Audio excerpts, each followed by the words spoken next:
j'ai commencé pour faire du documentaire, parce que, je ne sais pas si vous savez, mais je suis d'abord photographe. Et la photographie a des limites, c'est-à-dire qu'elle permet de prendre un moment, un instant, et pour moi, la durée était aussi importante dans ce que je filmais que l'image arrêtée d'un mouvement, d'un geste, d'un événement qui ne pouvait pas restituer vraiment ce que je voyais. Donc le documentaire, le cinéma s'imposait parce qu'il y avait la durée, parce qu'il y avait le temps, parce qu'il y avait le déplacement. Et quelque chose qui est arrivé beaucoup plus tard, c'est qu'il y avait aussi le son. Il y avait quelque chose qui permettait d'avoir une sorte d'enregistrement de la réalité qui était, pour ainsi dire, parfait. Et lorsque la caméra éclair-coutant est sortie dans le commerce dans les années 1960, c'est en 63 je crois qu'elle a été inventée, moi j'ai eu la mienne en 1964,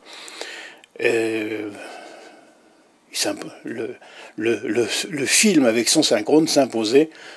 à moi comme un moyen d'enregistrer la réalité de ce que je voulais montrer, puisque ce que je souhaite montrer, c'est l'homme, c'est un regard ethnologique qui m'intéresse, et donc j'essaye de montrer aux autres hommes ce que font d'autres hommes. Je vivais en ethnologue, et en ethnologue utilisant une caméra, donc je n'avais pas de préoccupation cinématographique. Moi, ce que je souhaitais faire, c'était enregistrer des coutumes, des événements, des choses, des techniques que je voyais qui existaient à ce moment-là, et dont je savais que leur vie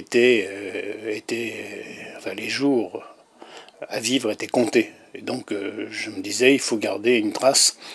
de ce que savent ces gens, ce qu'ils font ces gens, qui est absolument fantastique, et que avec l'industrialisation, avec la numérisation, l'informatisation, etc.,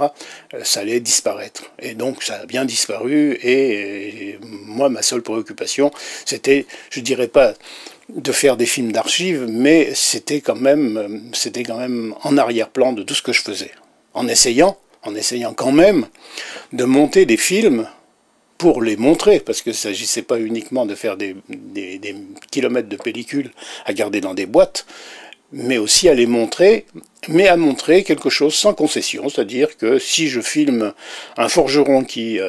bat le fer et qui va fabriquer un fer à bœuf ou un fer à cheval, eh bien ça commence avec le morceau de fer brut et ça se termine avec le fer à cheval terminé, mais sans absolument rien d'autre, uniquement la technique et uniquement la technique. C'est quelque chose qui, à mon avis, et c'est pas uniquement mon avis, parce que les spectateurs qui ont vu tous ces films sont tous d'accord, et en redemandent,